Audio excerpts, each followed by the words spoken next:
So in update 1.26, the AMX CDA received a buff, as well as a couple of other tanks, the WZ-116, which isn't actually released yet, the AP-30, AMX AP-30, the 59 pattern, which isn't going to change the tank at all because it's still absolutely horrible, the CDA, and also the IS-5. Now the CDA, I feel, got buffed to a state now where it is in such a good position that it's just as good as, say, a Scorpion G or any other ultra high-end tank destroyer that you can get at tier 8. Because this tank, it can now do things that nearly no other tank can do. It has absolutely insane camo. You can get this all the way up to, right now I think I have about 52% camo. And that's obviously while stationary, I think I have about 47 when moving, or 43, something like that. But this is with low noise exhaust, rammer, and vents. Now, because I'm with a light tank, I don't really need to worry about vision. And if I was using this just on my own, I'd probably choose rammer, vents, and optics or something like that. But if you're in a light tank platoon, which I am with Fresh here, he's on his ELC AMX account, which I think he has like 2,000 games in the ELC AMX, but whatever. But we're with Fresh today, and we've been playing some games. 2 games I'm going to show you. And this is where you can properly just get to farm people if you have a good, competent light tank and a good tank destroyer. Because you could easily turn the tides of basically any game as long as you have those 2 and you're on a certain map. On Paris, this isn't as good, and right now we're down 0 to 3. And over the other side of the map, if you have a little look, it's not looking too good either. But we still have our light tank. We still have the this thing, which has less camo than me, has a worse gun than me, and I think even has less view range than me. But he doesn't actually have less view range. That's a lie. But that tank is useless in comparison to me as a scout, to be honest. But we have Fresh still. All right, and as long as me and Fresh we can work together, we can easily take out this side of the map. As you're seeing, I'm peeking up, I shoot, I then go back. I wait until my six senses is completely ended. I have it on for 12 seconds. So that means that by then, even if they're using designated target or something like that, I'm going to be well within the time frame of being able to peek back up. So we wait 12 seconds, we go back up, we shoot, we go back down. Fresh is getting all the spotting, maybe sharing some with this guy when he does spot something. But we're easily taking over this side of the map. The only thing that we need to be worried about right now is the Even 90, which is to my right. However, he can't really do anything to me. And this M3Y is getting a little bit lucky. Quite lucky, actually, because I can't keep peeking up, obviously. And there is the Borsig that we need to worry about. But now over the other side of the map, we are somewhat winning. It still looks a little bit dodgy. I'm not going to lie, but the Even 90 can't actually spot me because of these many bushes. And because this tree hasn't been knocked over, even if I shoot, I don't think he actually spots through this. Maybe if he has CVS or something, I'm not sure, but I'm pretty sure that even then it's too far away, especially with my camo that I have still after firing. I think this even goes down to like 10% after firing. It's ridiculous. And obviously we do have 390 Alpha, 260 APCR rounds, and we have that 310 heat, is it? 310 heat round. Yeah. This tank is very, very good. Especially those APCR rounds. They go at 1,500 shell velocity, and obviously if you use the perk as well to then boost it up even further, you're going to get even more. So I don't believe I'm using the perk. If I am, then it's whatever, you know, it doesn't matter. But yeah, these shells for the standard rounds are super, super nice. One of the best tanks that you can get out of the referral program, if you can still get it out of the referral program, that is. But especially if you're a free-to-play player or something like that, the CDA is a super, super nice tank to choose. Now, our Light Panzer, he's gaming. I mean, he won't be able to, the ELC won't be able to kill this guy. I don't know why he doesn't just go and kill him, because the only person over here is the RHM. And the other side of the map is looking fine. We're holding it at the moment. And as long as we win this side, we should be okay as well. Hopefully this guy can go and kill him. Fresh is now reloaded, so maybe Fresh will be able to kill him. Yes, he does. And now we are just waiting for the Borsig. Once the Borsig gets spotted, I should be able to shoot him, and I'm telling Fresh that I'm loaded, I'm ready. And then he peeks.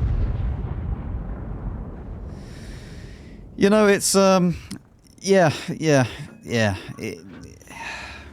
I don't really know what to say sometimes when RNG does this to you, but now that the Borsig has pushed up, he's gone back, sorry. Fresh has pushed up, the light Panzer is there as well.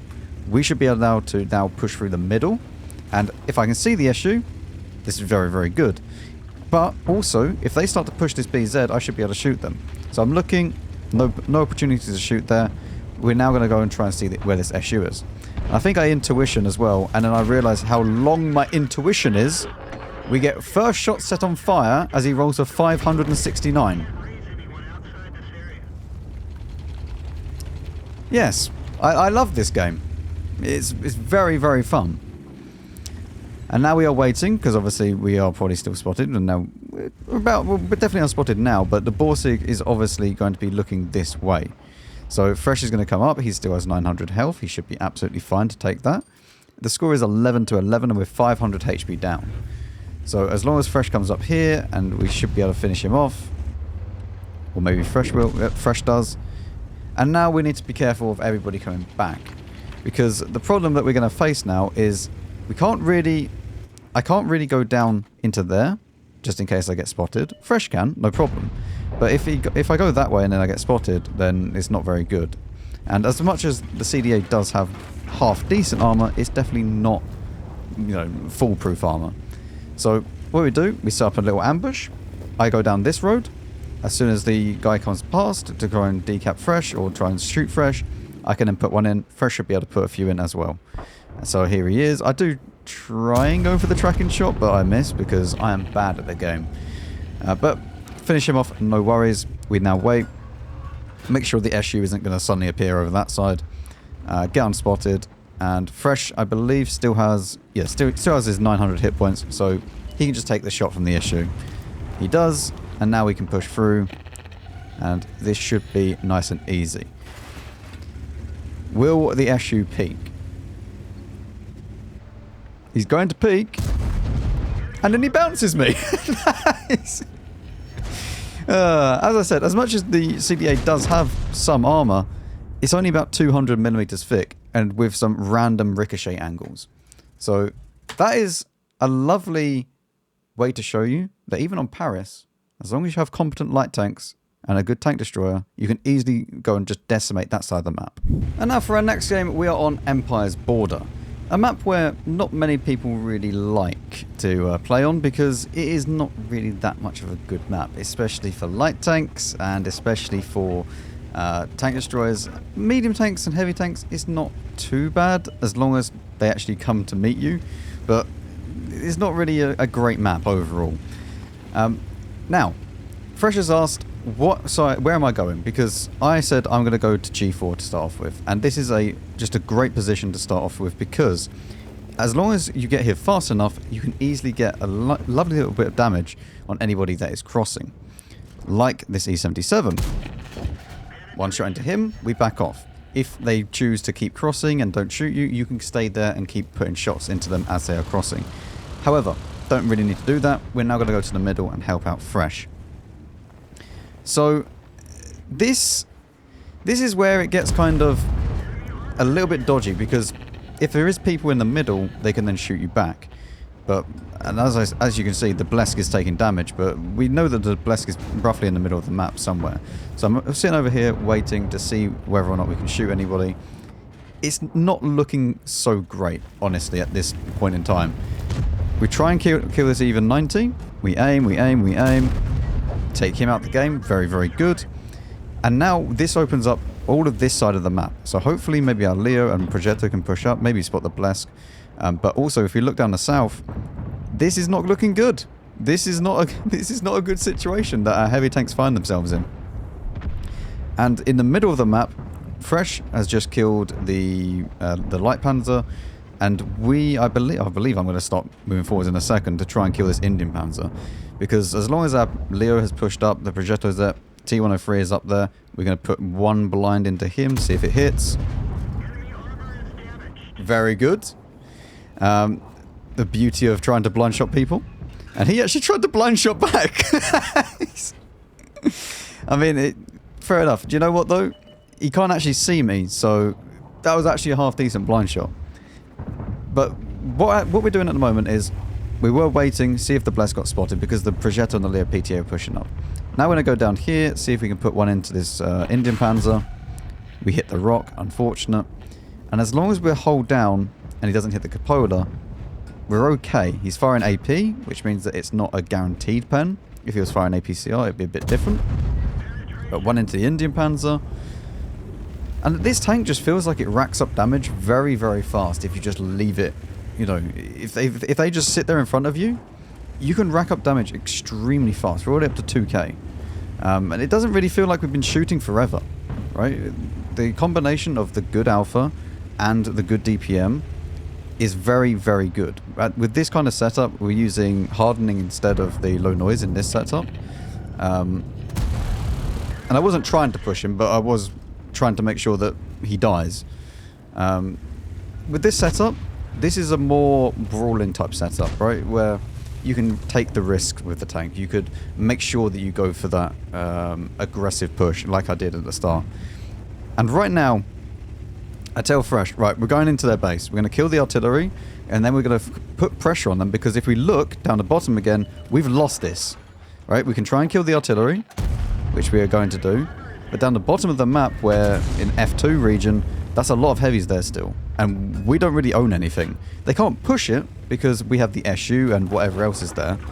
But this will then force them to come back this way to us. Right, the Concept 1B, the T-77, they're all turning around now to come this way. And I tell them, right, okay, if they're coming around this way, we'll just run away again. Right, we're unspotted. They think that we're still here waiting, and they're going to now push down here, and we can just run away. Fresh says to go up there. I'd say, yeah, that's fine. The thing is, though, I want to go back into the mid and secure that. Because now that the Concept has pushed away and the E-77 has pushed away, we can then go around into here and start to farm these. And unless they go back for whatever reason, which I don't think they will, because they don't know where we are still, like the T-77 is still there, and I'm guessing the Concept is still there, we now have an isolated M46 pattern. Maybe the E-77 is still behind them, we don't know yet, but I'm going to now push into this. I'm going to try and support mid. Fresh, all that Fresh has to do is just sit there, keep them spotted, so that we know what's going on. And the E-77 is even there. So now, we know for a fact, this M46 pattern is fully isolated. The only thing that could be behind it is a Tortoise. I don't want to block this guy, so I'm trying to go around. He gets shot anyway. It's unfortunate, but we can then just finish off the M46 pattern. The Tortoise dies down the bottom, and we've now transformed this whole bad situation that we're in into looking extremely good for us. It is now 12 to 10, and we're up 2,000 hit points in health. And just like that, just from me and Fresh going all the way around into this position, we've then dragged them all the way back, and we just made them look dumb. And I now tell Fresh, right, I'm going to go down into the middle of the map. I'm going to try and get angles on the T-77. I'll come up behind you maybe. And anybody else over here, we can then just start farming them. Fresh just sits there doing nothing, and I get free farm. Right? And no matter what you do, whichever way they look, they're going to get shot, because we have an STRV 1030 coming around, we have the SU 130 PM coming around. They are simply outplayed at this point. This is one of the rarest games in World of Tanks, at least recently. Because usually all the games end in like 15-5 or 15-3 or whatever it is. Alright, to have a game like this is super rare, where you can fully change the outcome of it. And it feels so good. This is, I'm not joking with you, this is genuinely like a 1 in 100 game. Maybe even more than that. Where you can fully just outplay the enemy because you played better. Right? Not because your team was bad or whatever else. Like, they made the mistake of going back, and now they are in a position where they literally cannot win unless we make a mistake. I will say this little bit is a bit boring, so I'm going to speed it up slightly, because the T-77 doesn't move and nothing else really happens. And then I tell Fresh, right, I'm going around. You can, move around, do whatever you want to do, but I'm going to go around, try and kill this T-77 from behind. And in that time, they already go around, kill the concept. We don't know where the E77 is. Man, with all this T77, E77, there's so many E77s, it's annoying.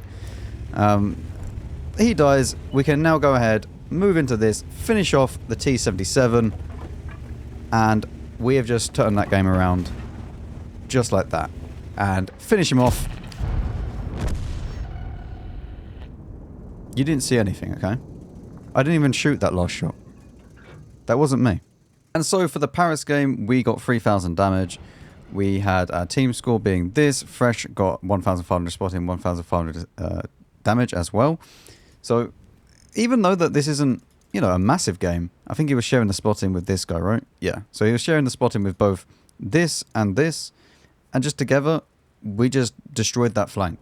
Right, we had, I don't know what else we had over this side, but most of the damage came from these three tanks, like this, and this. And then for the Empire's Border game, 3,200 damage. We didn't get any assistance or anything like that. Fresh didn't get loads of assistance, but even if he doesn't get loads of assistance, he still made that game win. Right, we won the game because of me and Fresh going around the back and dragging those people away from them. If we hadn't done that, they would have just sat there and then probably died to everyone else. It was in a very, very bad situation that we were in, and we dragged them away from that. So together with the STRV as well, the STRV played very, very well defending that flank. But that's what I wanted to show you today. The CDA being buffed, very, very good tank now. I think that this is probably one of my favourite tank destroyers at tier 8 at the moment. And with a competent light tank, you can achieve quite a lot. Thank you very much for watching. I'll see you all in the next video.